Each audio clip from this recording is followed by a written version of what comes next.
Welcome everybody. Sorry for the delay that we had. We just have some technical issues with one of the language channels, but we are ready to go. So, good morning to everybody. We just starting the final Congress of ALICE. My name is Jose Barquin. I'm one of the coordinators of this project. Along with many other people that assist us in the Environmental Hydraulic Institute. And I'm just gonna start to introduce the Congress with a talk trying to introduce the basis or the foundations of the ALICE project. The title of the talk was the initial title of ALICE, towards a better management of Atlantic landscapes, developing tools to characterize biodiversity and ecosystem services. So basically, I would like to start the foundations of ALICE by thinking on how many people lives today on Earth. We are far many people at the moment on this planet, and this is the only spaceship that we have to travel through the universe. So we should be taking into account really carefully this big problem, which is the increase in human population and the projections that we have for the next years to come. This is probably the main reason or the main effect or the main cause of the main drivers of global change, which is climate change and land use, land cover change.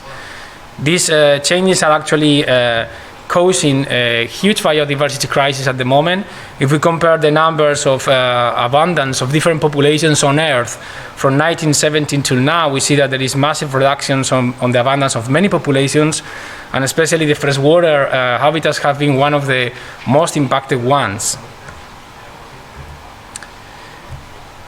Moreover, to tackle the effects of global change, we need to quickly move from a static view of landscape and aquatic scapes to a more focused view on the conservation and restoration of functions in the landscape of multiple interconnected ecosystems. This means that we need to embrace a meta-ecosystem approach. Global change effects, whether it is climate change, whether it is pollution, whether it is land use, land cover change, affects to different levels of biological organization, from meta-populations, that this could be salmon populations, to meta-communities. This means the trophic structure of the biological communities, or even at the meta-ecosystem level. This means that interchange of organic matter, water, sediments, of organisms between among ecosystems. Thus, we need to really move from an isolated point of view in which we just study one ecosystem and we are really experts of just one population or one type of community, to actually see how we can interlink all these processes, organisms and functions throughout the landscape matrix. This means that we need to seriously rethink on how we are organizing, managing, and thinking on the systems that we are living on, if we want to actually make a difference in the future and start to change the policies and the trends on the biodiversity and the ecosystem services supplies that rest on them. Another issue that actually was a foundation for the ALICE project is that the need to start to work with a large quantity of data, with new way of data acquisition, data analysis and processes, and how all these could be used to generate different scenarios and modeling approaches to be able to generate new agreements and new procedures of decision making. And in this matter, we should think of how the participatory processes need to be embedded and need to, at all levels of data management and decision making, so that we can construct a much more democratic society that is actually more responsible, or feel more responsible of the decisions that we take for the future. So all these issues were the main drivers that actually set the ALICE project. With this in mind, we set the following objectives. One was the development of a package of methods, tools, and procedures to assist local, regional governments or interested parties in the design of blue and green infrastructure networks.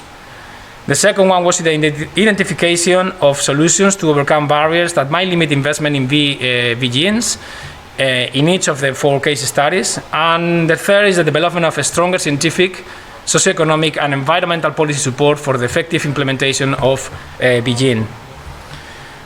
This means that the main hypothesis underpinning the whole ALICE project is that nature-based solutions implemented in a network-like design improve landscape biophysical structure and functions and increase the resilience of nature and societies to disturbance, whether they are natural or human-induced disturbances. So the ALICE partnership was formed by 10 different partners from 13 institutions, which concentrate their efforts in 4 case studies.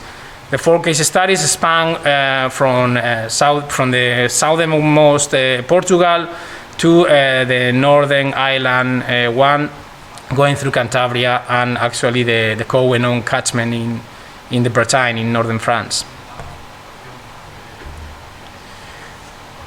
ALICE had 4 major pillars. 4 major, I will say, task forces or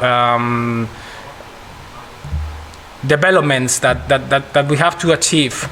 One of them was the modeling of ecosystem services provisioning and biodiversity trends.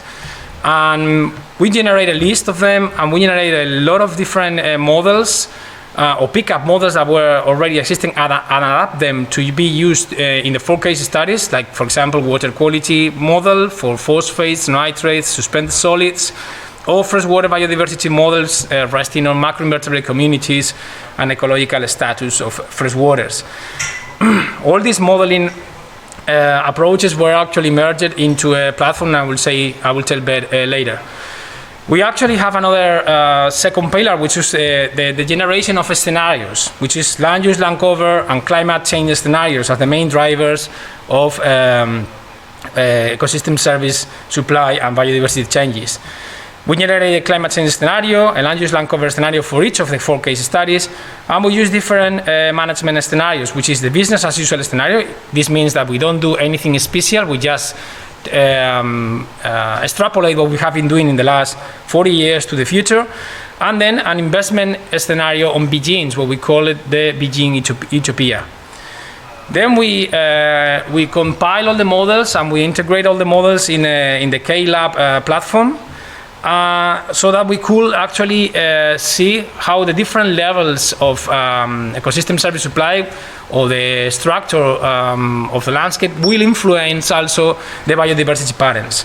We run the models in the 2 different scenarios, and then we have a picture of what it could be done to improve ecosystem services supplies and biodiversity trends. Then we have another third pillar, which was the stakeholder engagement process, which we actually generate a ALICE stakeholder forum with a project core team and a stakeholder forum, and it had 4 different phases. The first workshop, the second workshop, the third workshop was run parallel in all the phases, in all the 4 case studies, and then we have the ALICE final congress, which is where we are at the moment, where we will present all the results from the different case studies and approaches. And finally, we had actually a 4th pillar, which was the review of barriers for the investment on BGINs, and actually some exercises of the assessment of willingness to pay of people to actually implement some nature-based solutions in the case studies, so that we can have an idea of how those barriers in some cases could be alleviated or even completely surpassed. We will see all examples all through the Congress in these 2 days of all these 4 pillars. And finally, The last pillar, which is quite important, I believe, it is the construction of potential BGINs or BGINs utopia scenarios for all the case studies, in which we will have ecosystems to be restored, ecosystems to be conserved in a matrix of a landscape that can actually give us an idea of what the future landscape might be looking like if we want to actually adapt to climate change and to land use, land cover changes. Finally, before leaving you with all my colleagues and all the results of ALEX and all the approaches and all the little things that we have generated all through these years, I would like to thank a lot to all partners and their teams for the hard work and their commitment to the available project task, and very especially to the Environmental Hydraulics Institute team, which I won't be able to do anything if they were not here. Thanks to all of you guys. I really appreciate all your efforts and all your times. Thanks a lot for your interest, and I will let you now with the next speaker. Thanks a lot.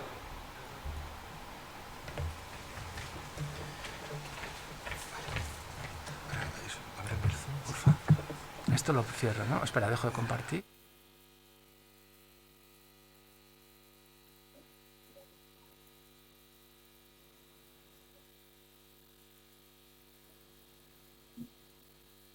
Our next speaker is Jacques Boudry. He comes from France, and he's going to talk about the... Am I supposed to do something? Yeah, we can hear you, Jacques. Welcome. Thanks a lot for accepting our invitation to talk in this Congress. And I will let you to it. Well, I don't know. Maybe if you share the screen, it will be automatically.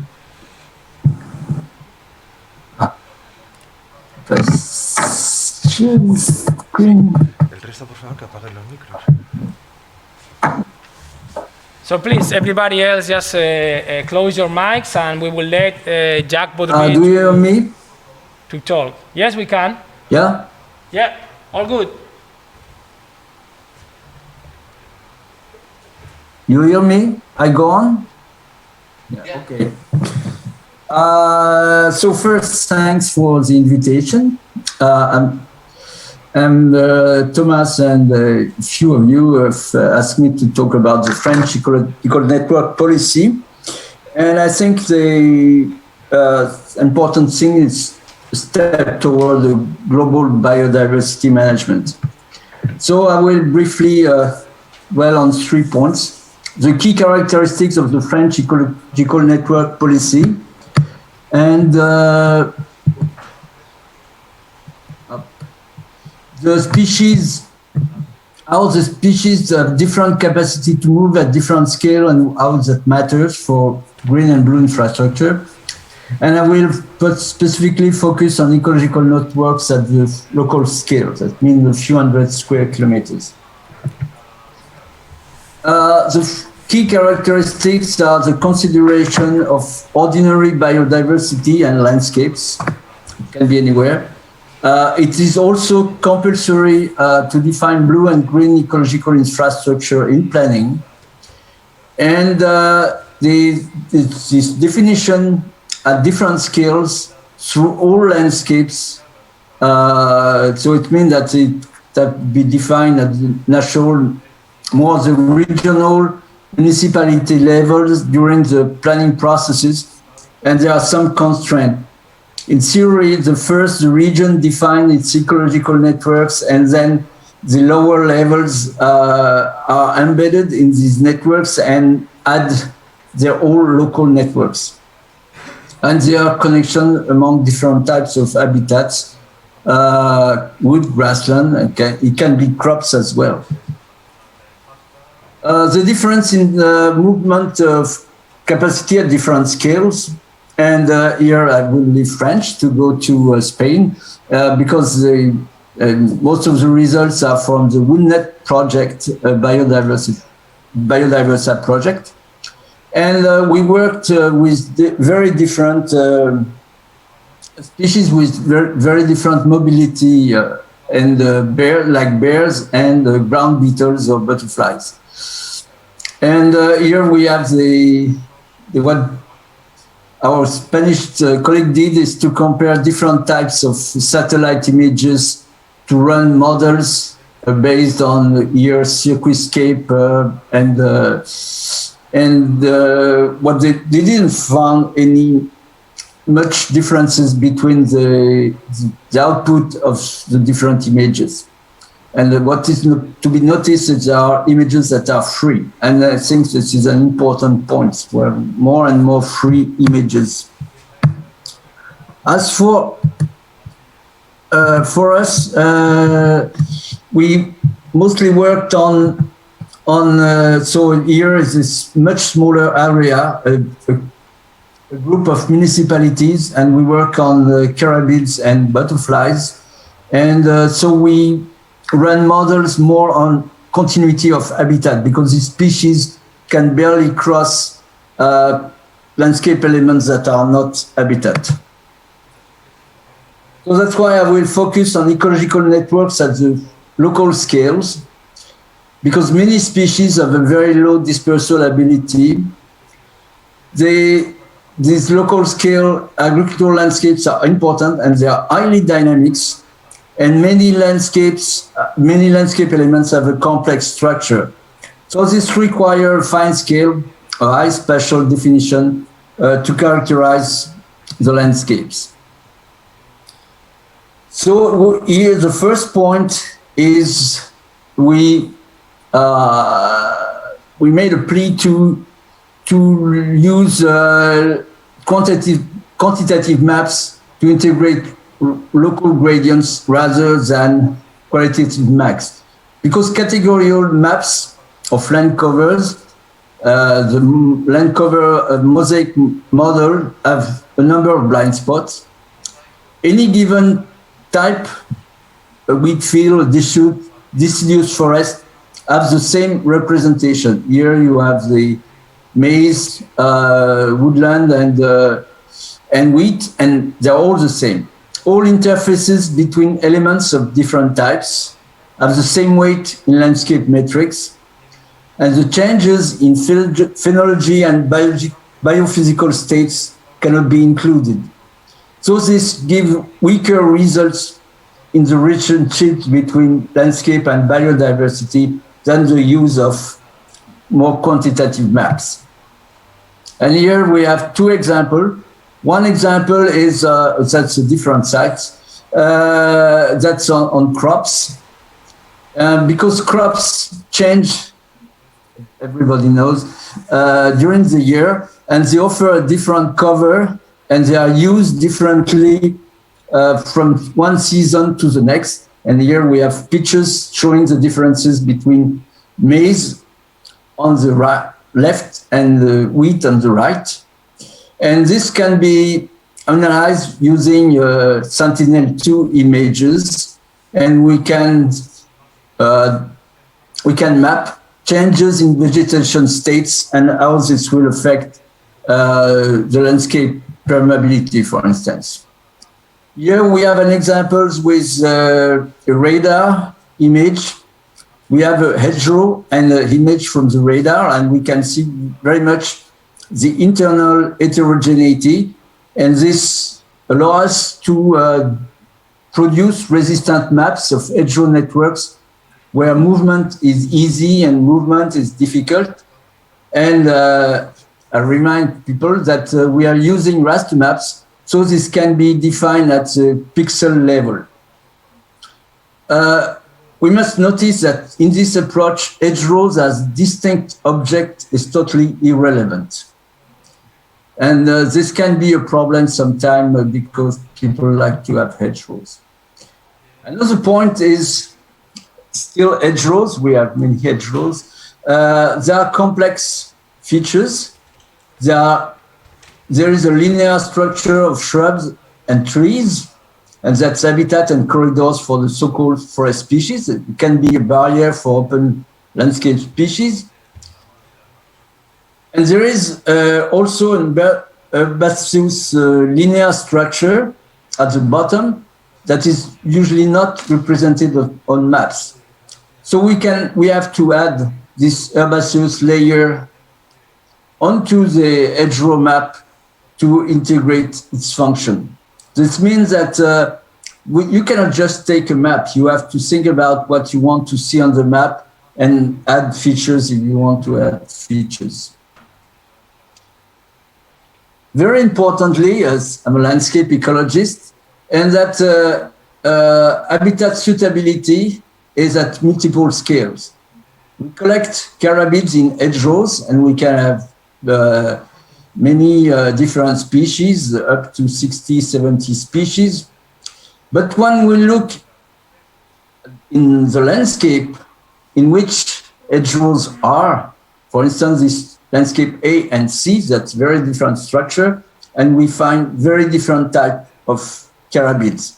That means that not only the hedgerow structure will have an influence, but the landscape as a whole will have an influence. In landscape A, we have a closed network with many small fields and a lot of interaction between fields and hedgerows and between hedgerows. And we have many forest dwelling species, and they are totally absent from landscape C. That means that when we analyze the landscape, we have to incorporate this landscape structure. Here we have hedgerow maps, and we have what we call a landscape grain. Landscape grain means that the grain is not only the size, but also the shape. If you take a square field, there is much land far from hedgerows, while a rectangular, narrow one will have a lot of interaction, microclimatic interaction among hedgerows, and a much closer ecological states close to forest. And here we have two maps that they are more or less the same. And when we look at these two species on the right, one is very abundant in closed landscape, and the other is very abundant in open landscapes. That means that we really have to consider, and they have also they produce different ecosystem services. So we need to integrate permeability at both scales to define the ecological networks. And here we have the structure of hedgerows is taken into account, and the surrounding. So we have the usual friction maps, movement across the landscape, and we have the habitat suitability map on the right.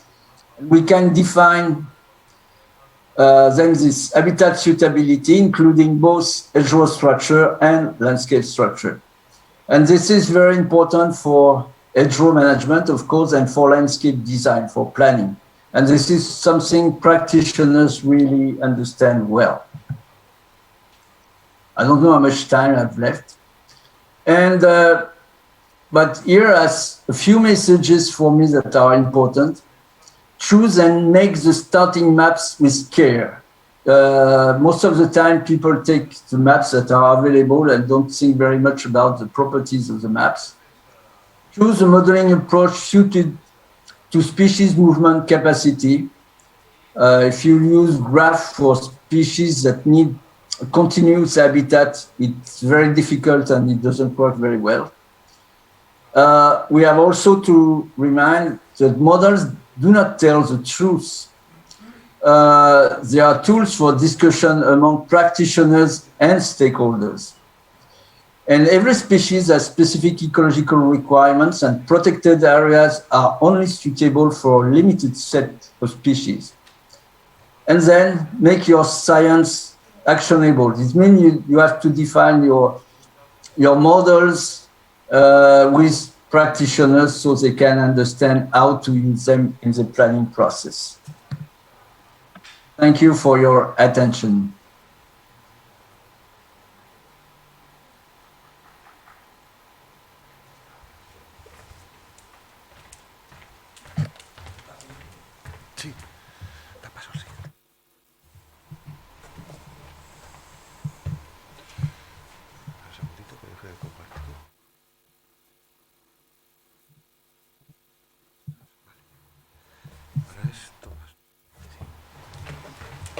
So thanks a lot, Jax, for this really interesting talk. We're just going to go with the next speaker, with Thomas Howet. Thomas has been one of the partners of the project from the CNRS, and he's mainly been working with land use, land cover scenarios and characterization. So Thomas, all yours.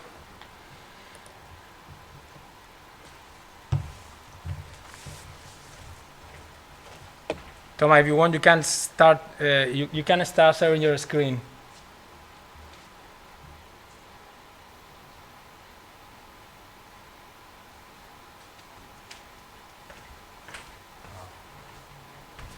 Cool.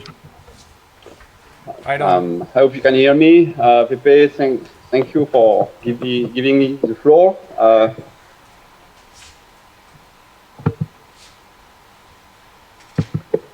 It's done.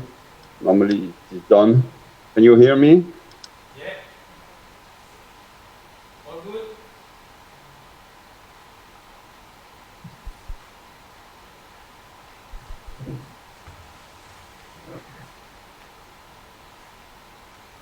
Okay, so I understand that there is something like 20 to 30 delay between when I speak and when I exchange with you, Pepe. So we'll just adapt and do the speech from my talk. Okay. Just will introduce something that Pepe already talked about the Alice philosophy project. And mainly, I will make a more clear focus about simulating the land use and land cover changes. So, I think that when you are landscape managers, a water manager, you are facing two main challenges. The first one is to anticipate and to downscale the climate change, because you don't know what the climate is going to be in the future. And the next challenge, as Jacques mentioned, is that to design land planning policies in order to improve the land sustainability. But when you are a practitioner, when you have to design these policies, of course, you have no clear information about how to proceed. If you consider climate change, and if you consider more deeply scenarios, of course, it gives you some knowledge about the future in order to give you more in-depth about what could happen and how you can anticipate these changes. For instance, without this climate change scenario, the Paris Agreement of climate would never have been signed by all these countries. So without this scenario, the Paris Agreement would not have existed. So the idea behind that is that decisions are more sustainable when considering possible future changes rather than those taken without. So the idea of Alice was to imagine forward, thanks to scenario, and to plan backwards. And as Jacques said, BGINs policy have been encouraged by the European Union since the early 2010s and have various translation and implementation at regional and national levels. For some countries, the definition is not clear yet. And in some cases, it could be like a network of area at stake in terms of environmental issues or in terms of land uses. And in France, the law has declined this European policy in order to define and account for the buffered corridors in what we call the SRCE, which are the regional landscape management plan that take into account these BGINs. And now, at the local scale, the groupment of municipalities have to design and to downscale this regional BGINs policy into their land management policies, that are called the SCOT, the coherency scheme for the territory. That's kind of approximate translation of the French terms. So, based on the fact that Spain, Portugal, and Northern Ireland have no strong knowledge about the BGINs at the very beginning of the project, we chose two different strategies. The first one was to explore business as usual and to compare this scenario with the business as usual plus the BGIN policy in order to evaluate the policy's opportunity of the BGINs. While in France, the idea was to try to evaluate the efficiency of the BGINs policy regarding different land use and land cover changes in the future. So the approach that has been developed for all the case studies is almost the same. So we start from land use and land cover changes. So we use satellite images in order to identify the past trends.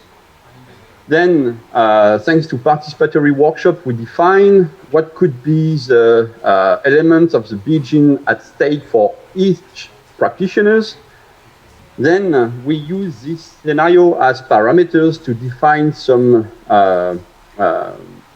modeling issues. So in the ALICE project, we developed a specific land use and land cover change model to be able to simulate these changes. And then we went back to the stakeholders to validate, to show the first results and to validate with them these outcomes in order to feed, to provide new input for other model to evaluate the impact of this scenario in order to then go back again to the stakeholders and to share these feedbacks and knowledge about what are the benefits or the limits of the BGINs in each case study. So when I focus a little bit more on the modeling effort that has been made in ALICE in terms of land use and land cover changes, we developed the forecasting landscape scenario model, the FORSEM model, with Gaëtan Palka, who has worked in Rennes with me. And the main interest of this model is that it has been able to simulate land use and land cover change while preserving the landscape patterns. It means that we preserve all this geometry of plots, elementary units. And I think that we, for those that are used to use this kind of land use and land cover change modeling that are mainly pixel-based model, it is something that could be sometimes very tricky in order to avoid the kind of salt on pepper effect. And the second interest was also to simulate both business as usual or contrasted scenarios thanks to the same framework. So a huge effort has been made to do so, and I will slightly develop how it works now. So basically, it works like any conventional land use and land cover change model. It means that we use two different maps over the past in order to calibrate the model, to define the land demand in terms of trends, to define some kind of suitability maps thanks to the use of different driving factors that explain the land use and land cover changes. And also we can integrate excluded area or regulated zone for the current situation. And based on this data, we are able to make any kind of business as usual scenario. As a second step, we use a participatory framework to define scenarios, and this scenario could define new land demand in the future in order to not follow the business as usual trend, but also consider contrasted scenario or change in the trends in terms of urbanization or agricultural land uses. We can also slightly modify the suitability maps, and as many other land use and change models, include new regulation in the future in order to consider maybe one BGIN policy and a new one that has been modified over the future, as well as urban land planning schemes and so on. So it is just an example of how it works. And one of the interest is that we consider the interaction between the land uses and the land cover changes. In this example, the land demand expects an increase of abandonments. That means that agricultural land use decrease over the time, and meadows are abandoned and become shrublands over the time. So it could take a few years, but it means that because of the abandonment of agricultural lands, it implies some kind of abandonment at the scale of the case study. But inversely, we can also consider new land management projects, like forestry projects, like tree plantation, that will be involved in 2028. So it means that there is this kind of area that is defined like tree plantation. So you can see that there is this kind of crops rotation before the implementation of this new project. So there is some changes, agricultural changes between maize, meadow, and wheat, for instance. And in 2028, there is a massive tree plantation within all this area. And after 10 years, after the time for the shrubland to grow or to be recognized as forest, as big trees, so it will need 10 years to become forest. So in that case, it is that the land uses will implicate new land cover changes, which is the opposite way of simulating than previously presented here. So what are the type of results that we can expect from this modeling framework? You can see here two examples from the French case study or the Spanish case study. And in both cases, you can see an increase, for instance, of the land abandonment and the growth of forest in mountainous area, as well as there is a urban sprawl area in the case of BGIN scenario, for instance. And for the French case study, you can see that there is more changes in the landscape, but like color changes, and that are mainly due to the crops rotation. But at the same time, you can see sometimes this urban sprawling as well. But of course, all these changes are quite subtle. So, what are the use of these maps, of these outcomes? So we are able to simulate the land use and land cover change over 2050. And these maps will feed any kind of modeling approaches, like the ones that will be presented maybe tomorrow or later this morning. They could feed the analysis of Jacques Baudry as shown in terms of landscape connectivity, but it could also be used in order to compare the gain and losses of habitats of the present situation in 2018, for instance, or 2020. And to try to assess where, for instance, permanent meadows have disappeared due to an increase or any kind of agricultural land use changes. And thanks to this evaluation, based on different modeling approaches, once again, we can assess the impact on ecosystem services, like biodiversity, water quality, and so on, that will be maybe more developed tomorrow. So, in order to sum up what is Alice's philosophy and how the modeling tools are used, and more specifically the land use and land cover change modeling. So, when we start at the very beginning, practitioners have often different ideas, different strategies, different objectives, and there is a strong divergence of objective in that situation. Throughout the exploration of the future and the evaluation of the impact of these land use and land cover changes, and that could include as well the climate change, we can increase the awareness of these land managers and as well as scientists in order to say, okay, what are the main issue for the future? What are the things that we should avoid? What we maybe could promote into the future? So you can see that there is an emerging consciousness, a collective emerging consciousness or awareness in that case. And then through participatory framework, we can consider that there is a converging interest to make any kind of land planning schemes, land management plans that could lead to the definition of efficient BGINs, blue and green infrastructure for the future. So I would say that to sum up, there is a strong uncertainty at the very beginning, and once the shared knowledge increases, this uncertainty decreases in order to arrive and to get a final decision that could be on a more sustainable land management plan.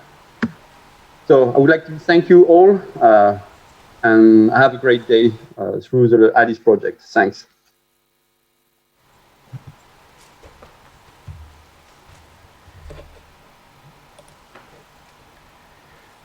Thanks a lot, Thomas, for your talk. And you've been on time, so great. Much appreciated all this.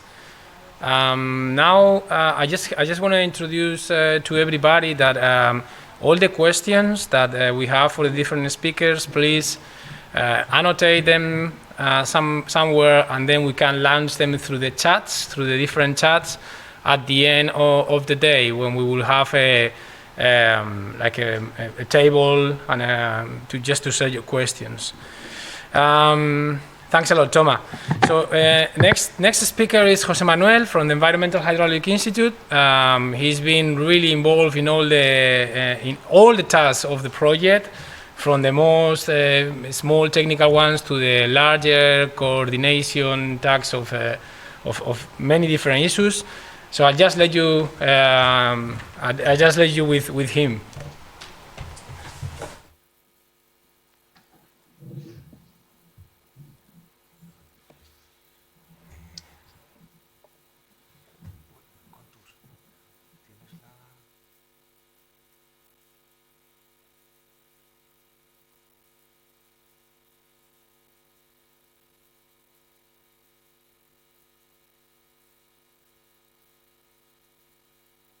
Okay, thank you very much, Pepe, for the presentation, and hello to everybody.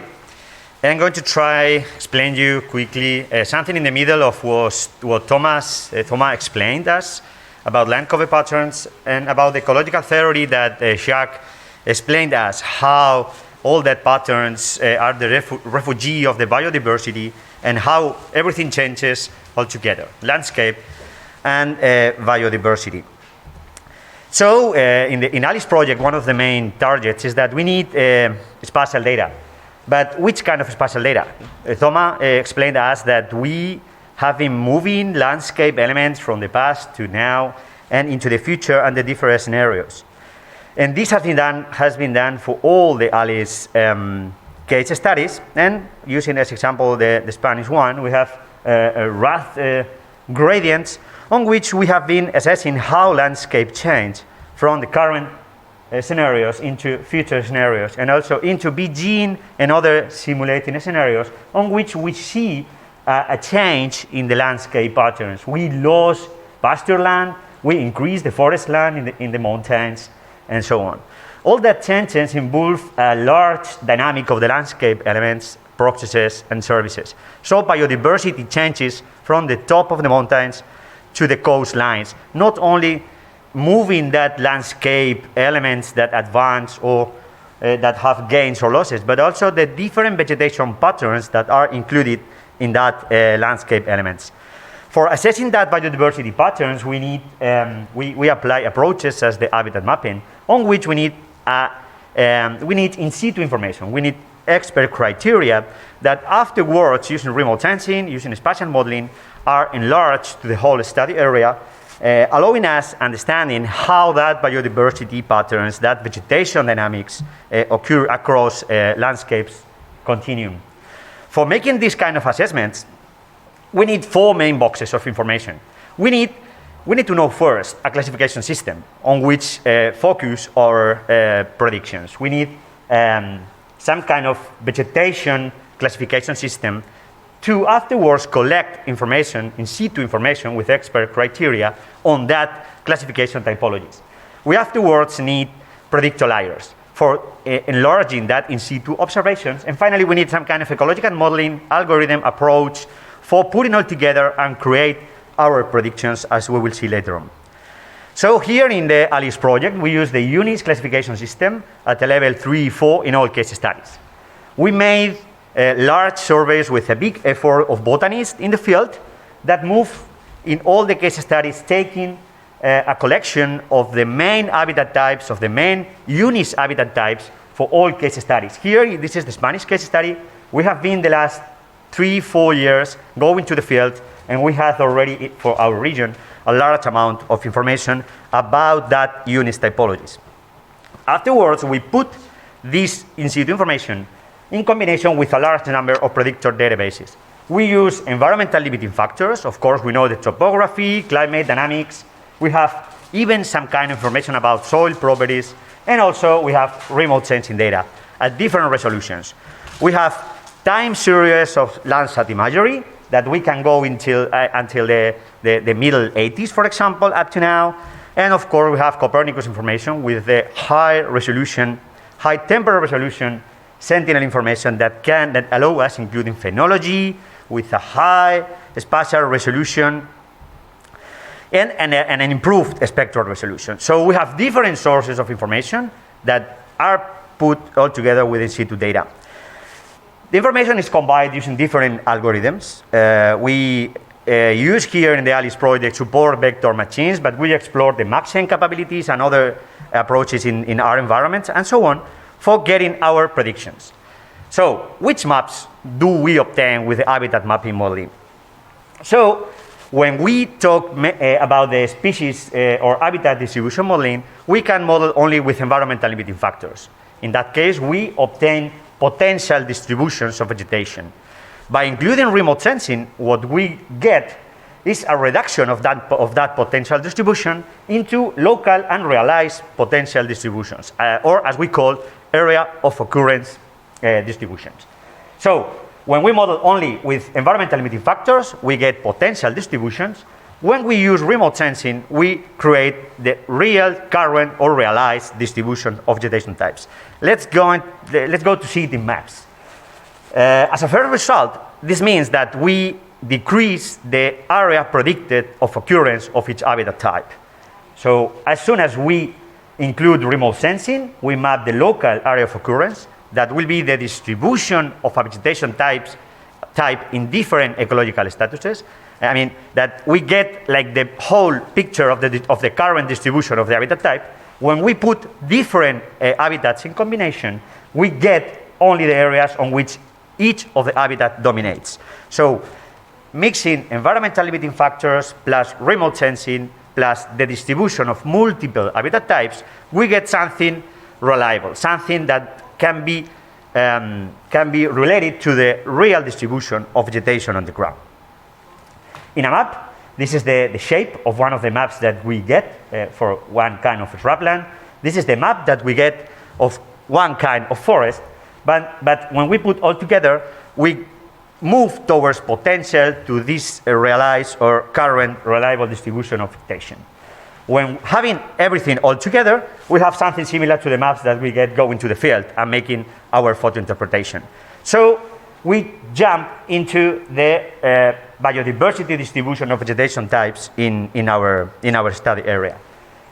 We can make this kind of representation similar to the typical vegetation maps that all of us know, having different vegetation landscape patches characterized by a pool of habitats, or in other words, by biodiversity patterns in our maps and study areas. All these maps need to be validated. So we put together our in situ data with remote sensing, we get different predictions, but at the end we need to validate all our maps.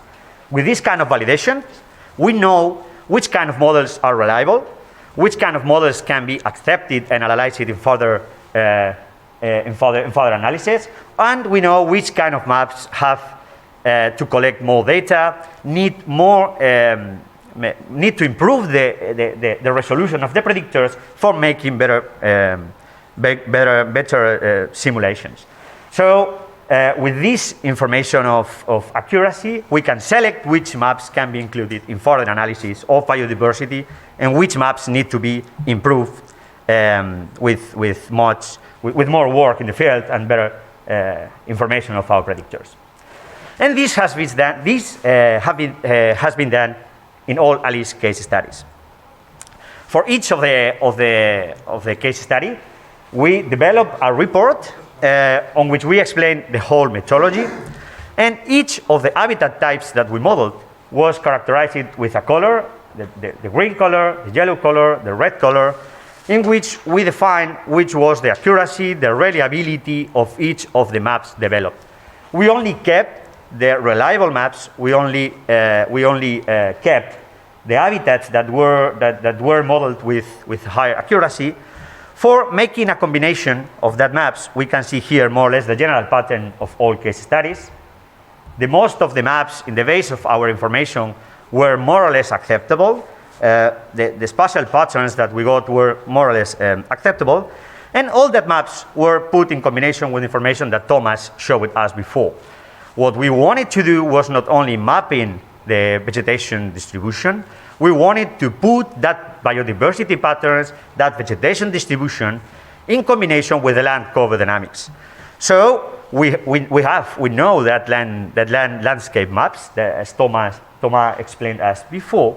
So for each of the case studies, we put in combination using the different statistical approaches as generalized linear means effect models and ordination analysis to try to figure out how landscape dynamics relate with biodiversity patterns. This is one example of France, as Thomas explained us. We have the current land cover distribution. We have the future land cover distribution in a business as usual scenario. We have the future land cover distribution in different BGINs scenario. And we have the current distribution of habitat types. So the legend of the land cover distribution is the one that Thomas explained. We have forests, shrublands, pasturelands, and so on. And the distribution of habitat types is the UNIS typology, the UNIS distribution that we defined in the beginning. So we can track these changes and combine with the vegetation, with the habitat distribution patterns. In more detail, this is a forest patch within a matrix of croplands in the French case study. We have the current land cover. We have the future land cover. We can see a movement in the crop types. We can see a slight movements in forest type. And we have also the vegetation distribution, the biodiversity distribution. These maps are obtained at the pixel level.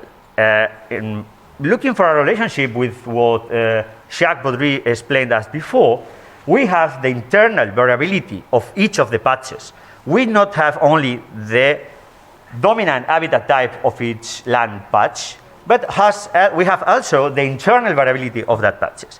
Afterwards, we put this information also into the land patches.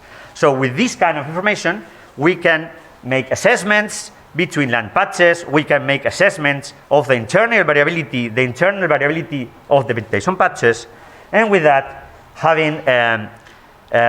making our assessments about their relationship. This is another example to end up with my presentation of the Northern Ireland case study. We have here the current land cover with the orthophoto. We have the map, the current land cover map, and we have here the future simulation of land cover map. We can see there an evolution of the shrubland land cover into forest.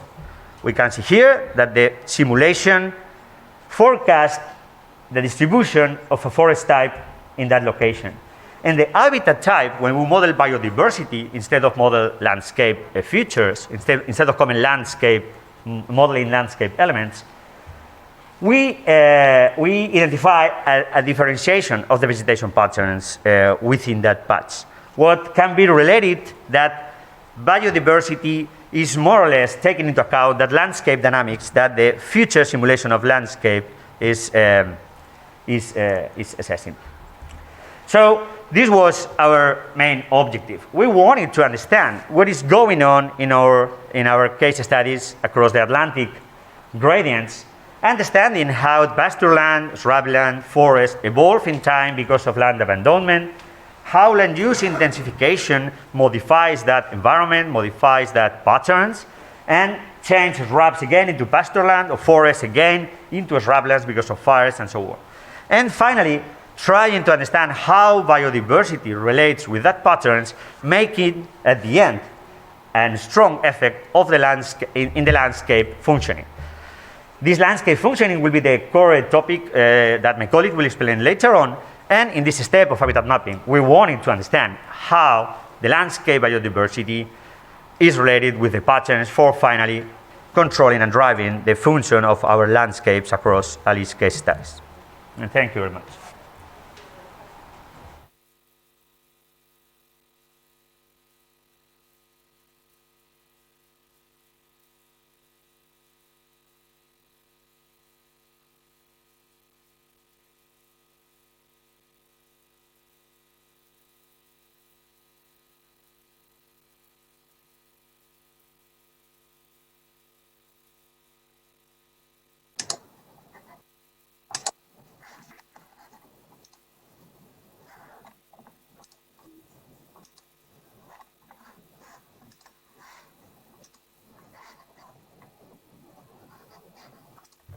Thanks a lot, Jose, for such an interesting talk.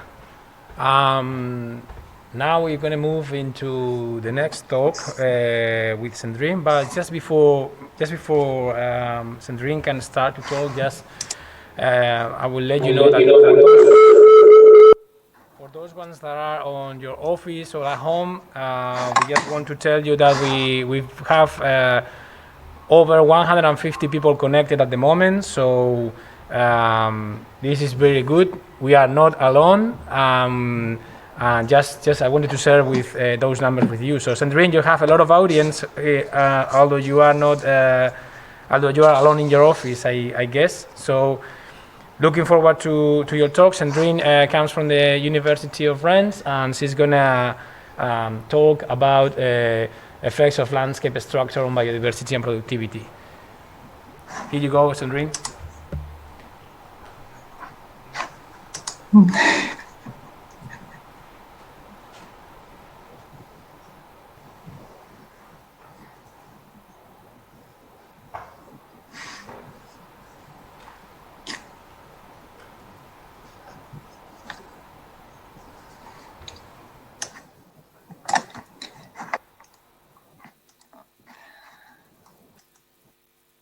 So thank you, Jose. Thank you for the big pressure you put on my shoulder now. I will present you my work on the work we have done with Aude Ernoult and Lucie Lecoq at the University of Rennes, and in collaboration with the CNRS on the effect of landscape parameters on biodiversity and productivity.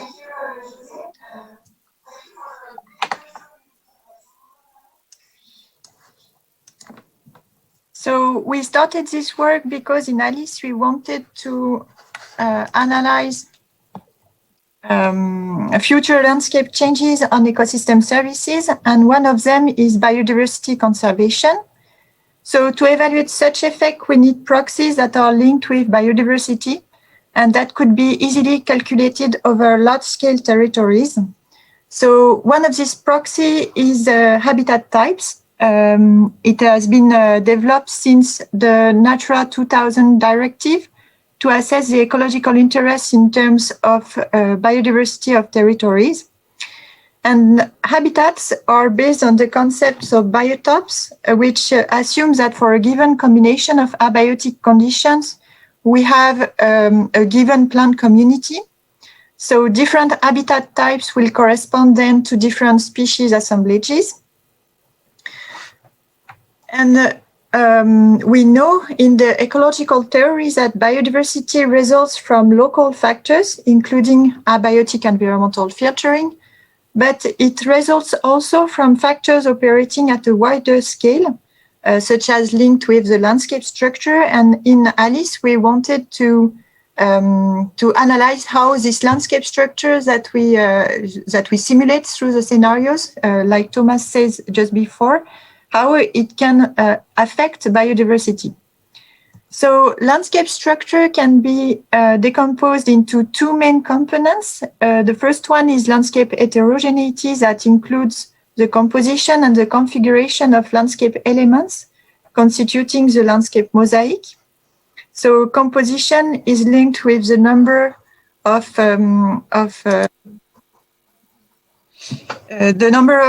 and types of landscape land use, while configuration is linked with the spatial arrangement of landscape elements within the landscape. And secondly, we have habitat amounts that is focused on the focused habitat we study that corresponds to the amount of habitat available for carrying biodiversity of a given habitat. So these two different components, heterogeneity and habitat amounts, act on many ecological processes that can shape species coexistence, such as species dispersal, available niches for their establishment, and complementation processes. So as a result, we can wonder if habitats that are really good proxies for biodiversity, as they represent potential biodiversity, and if a given habitat type corresponds to homogeneous species assemblages. We have also the issue of having automatic mapping habitats that do not go very far in the resolution, but we can reach these maps, as José told us just before. And we want to see if this habitat mapping that can traduce potential biodiversity, if we can, to which extent it can correspond to real biodiversity patterns. So to study this relationship, we focused on the French case study, and we took two examples, permanent grasslands and hedgerow habitats. These ecosystem constitutes the remaining semi-natural habitats of the French case study, and potentially those with the highest role in biodiversity conservation within the territory. So to analyze the effect of landscape structure on species diversity within these two ecosystems, we set up a large-scale experimental design, including 30 square sites of 1 kilometer of square kilometer. And within each square site, we selected 5 grasslands and 5 hedgerows, where we performed floristic surveys. So these square sites were distributed all over the Quenon River catchment and corresponded to different landscape situations.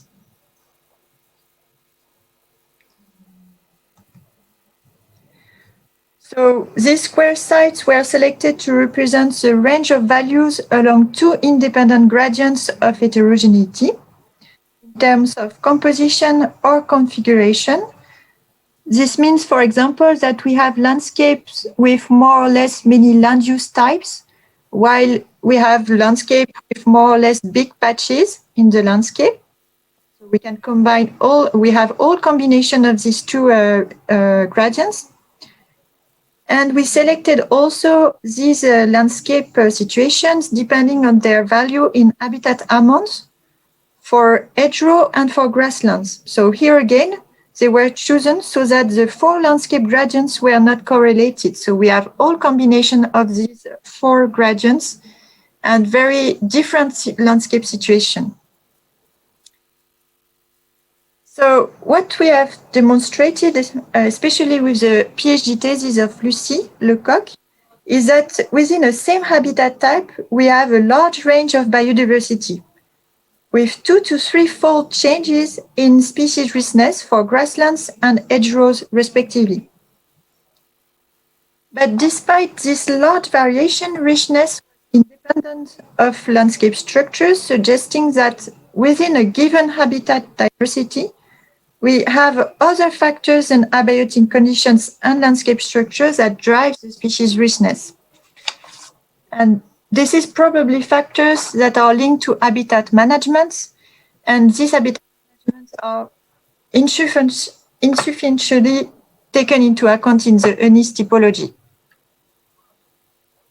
However, the interesting point is that if we assess biodiversity with metrics that are based on functional diversity, which means that we consider not only species occurrence, but also their biological characteristics in terms of functional traits, we demonstrated a significant relationship between landscape structure and functional diversity. So, for example, as you can see here, a functional richness and dissimilarity decrease with grassland amount for grassland plant communities. And so it means that if you have landscapes with a high proportion of grasslands, plant communities that we can record in the field will converge towards similar plant strategies, even if the species richness does not depend on this parameter. And such significant relationships is also shown in hedgerows, where we recorded an effect of hedgerow amount and the heterogeneity in configuration on functional diversity. Shows that functional richness increased with the density of the hedgerow network in the landscape, while an increase in landscape heterogeneity in terms of configuration induced a decrease in evenness and an increase in dissimilarity. So we have overall a strong effect of landscape, but on functional diversity in hedgerows. So we know that functional diversity is strongly related to ecological functioning of the ecosystem. And to analyze if the effect of landscape parameters on functional diversity of communities has an effect on this ecological functioning, if we can make the direct relationship between landscape and ecosystem functioning, we focused on one simple function, on one easy function to measure, which is the productivity of grassland. So in grasslands, we estimated such productivity using remote sensing and the NDVI index. So this NDVI index can be calculated from remote sensing approach based on the red and infrared wavelengths. And as you can see here, grassland parcels are very variable depending on this index. You can see on the right side two different parcels that differs in their NDVI in August, which represent here the maximum productivity in Brittany ecosystems for grasslands. So taking this productivity as an example, we use the path analysis to relate the landscape variables to the productivity in grassland, and we found a direct link between landscape structure and productivity. But what is really interesting is that we found also an indirect link relating landscape structure to productivity, but through the changes of functional diversity we found in the community. So there's two main results we found that is interesting to stress here. The first one is that grassland proportion in the landscape will affect functional diversity. In fact, it decreases functional diversity. And this change will decrease the standard deviation of productivity of grassland in space. So we have productivity that is stabilized in space because of the proportion of the grassland in the landscape. And for hedgerow, we have also a nice relationship with the positive effect of hedgerow density on productivity, on mean productivity of the grassland through a change of functional diversity and especially evenness. So overall, we show that landscape structure affects the ecological functioning of ecosystems, and especially here productivity, through the changes in plant species we have in the community.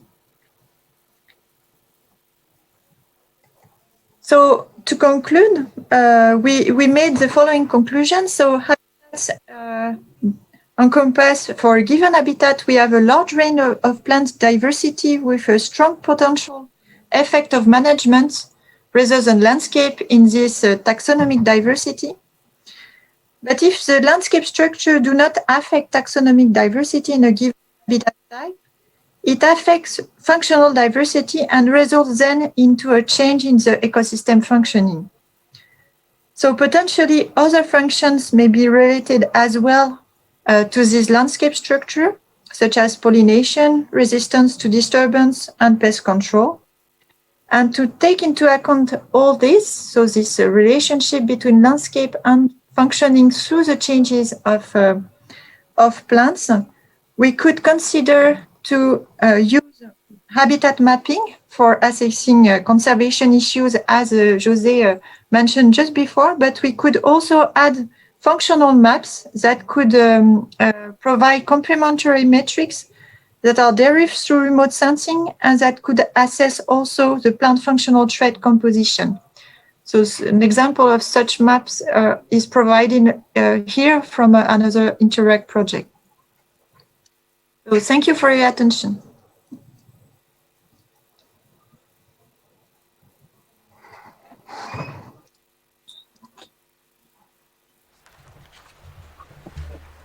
Thanks a lot, Sandrine, for your talk and for being in time once more. It was really interesting. We're just going to move into with the next speaker. Oh, where is the? Here it is.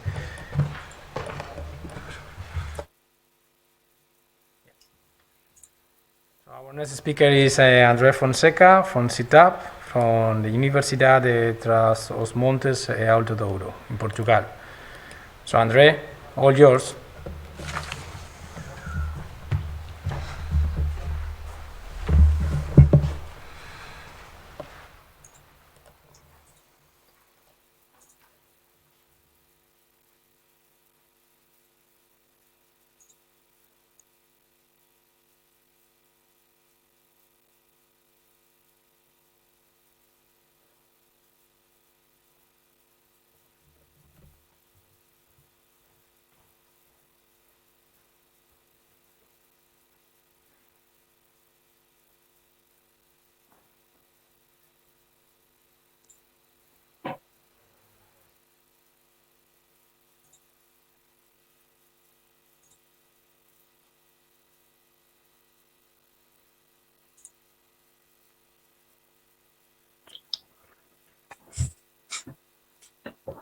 Well, good morning, everyone. I think I can start now, I believe.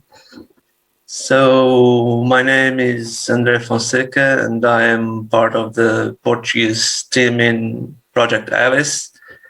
And this presentation is part of the work we developed, specifically the creation of the high-resolution climate datasets and their application in predicting the hydrologic flows under climate change scenarios.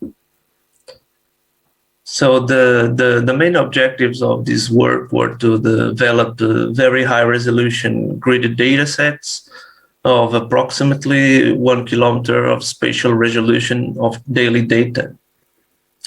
And this is for all climate variables, temperatures, minimum, maximum, and mean, and for precipitation. And with this, overcome the readily available data sets, which present coarser resolutions and are not always homogeneous or spatially consistent. And also contribute to more accurate support systems to assist decision makers and stakeholders. So as mentioned previously, the case studies of these projects englobes 10 partners from 13 institutions, from 5 countries and 4 catchments. The Paiva catchment in Portugal, the Piaz Miera Nação catchment in Spain, Cusnon catchment in France, and the Carling-Forlau catchment in the Northern Ireland and United Kingdom. And I apologize for the pronunciation, I'm sure it's wrong, but we're good. Now, to perform the downscaling of the historical data for the period of 1950 to 2018, we resort to the EOBS version dataset, version 20, which is available with a spatial resolution of 10 kilometers. All variables for the climate, the precipitation, mean, maximum, and minimum temperature were used for all case studies, except for precipitation, which we used spread at approximately 5 kilometer spatial resolution, which was a better resolution than EOBS, and also encompass a larger network of meteorological stations and therefore higher accurate data. So we started by extracting the data for each case study area and perform a direct bilinear interpolation to 1 kilometer spatial resolution. The bias correction was performed with an ordinary least square methodology, using as predictors the latitude, distance to coastline, and elevation. With this, we achieved the final data sets for precipitation, mean, maximum, and minimum temperatures with 1 kilometer spatial resolution with the effects of orography. And as an example here for the Paiva catchment in this figure here, we can see the point where we started with the coarser resolution and the point where we ended the final resolution with the high resolution, and the orography described completely the river and the mountains on the temperature, for example. Now, for future climate, we use the Eurocordex ensemble simulations. This is recommended to take into account the uncertainties associated with each parameterizations and individual physical mathematical climate models. Therefore, we couple 5 global climate models with regional climate models, which results in a more accurate climate data with the desired spatial resolution. So, as mentioned, we used 5 ensemble groups, but also 2 RCP scenarios, 2 representative concentration pathway scenarios for 4.5 and 8.5 to create all the future climate data. Again, we did a bilinear interpolation to 1 kilometer spatial resolution, and then calculated a year monthly sum for all ensemble groups with the climate data operators. This was performed for 2 periods of 30 years, the 1901 to 2010 and 2041 to 2070. And further, we calculated the difference between these periods for the ensemble groups and interpolated from monthly again to daily data. This was calculate the deltas of the variation of the future data, so you can actually calculate the prediction based on our historical data calculated. So these deltas basically were added to the historical data from 1981 to 2010 to obtain the final data sets for precipitation, mean, minimum, and maximum temperatures, and for both scenarios, 4.5 and 8.5 concentration pathway scenarios of at a spatial resolution of 1 kilometer. Here we present the brief results of the climate for all variable case studies and the respective variations, which are the deltas for both RCP scenarios. So basically, overall, there is an increase in temperature for all variables temperatures, for medium, minimum, and maximum temperatures in all case studies. And also an increase is observed from scenarios 4.5 to 8.5. In the case of precipitation, a slight increase is observed in France and the California catchment. And for Spain, models actually show an increase in precipitation in scenario 4.5, but then a decrease of precipitation in scenario 8.5 here,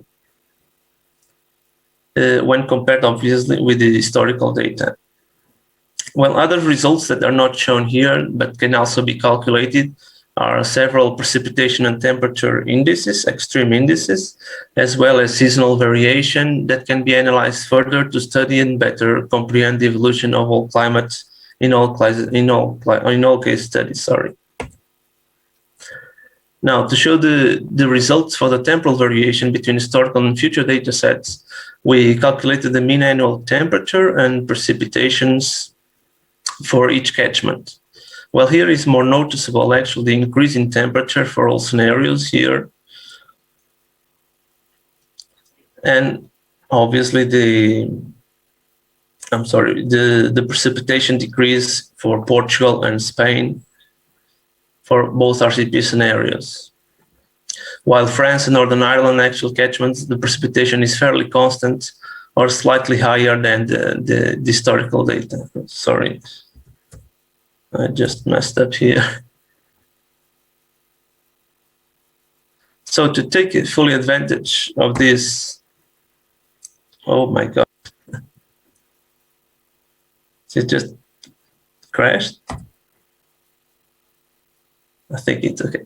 So to take full advantage of these high resolution data sets, a full distribution model, which was SPI, was used to calibrate and validate flow rates at each catchment and predict the future flow rates for both RCP scenarios. So the SPI output results can be obtained with a spatial distribution, as we can see here on this figure on top right. And with this, we can actually extract the data then for each point in the catchment of the flow rate and have a temporal distribution pattern like we have here for any period of time within the calibration. The calibration and validation were performed until several criteria were met, and we established that the deviation of volumes had to be inferior of 10%. The Nash set-cliff coefficient of efficiency at least above 0.5, and the coefficient of determination above 0.5 for daily values.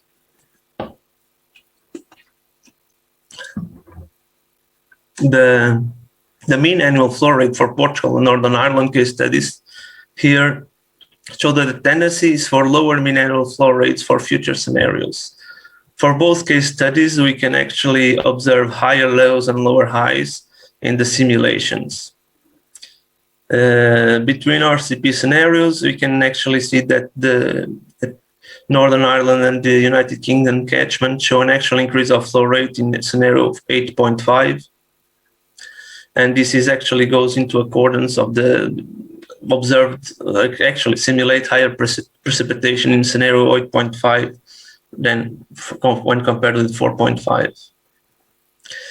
So as final thoughts, when coupling statistical downscaling methods to obtain high spatial resolution using data with predicted predictant relationships with a full distributed model to predict water quantities such as SPI, well, it's actually possible to provide decision makers with accurate tools to assess hydrological responses to climate behavior.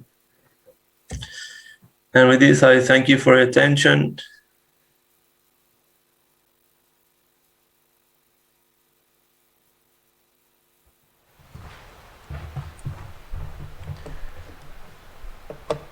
Thanks a lot, Andre, for your presentation.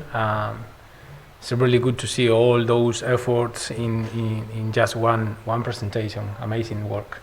So now we're going to have a little break of 15 minutes for coffee, but stay tuned and connected because we are going to forecast some of the videos that we've been preparing all through the development of Alice during these 3 years.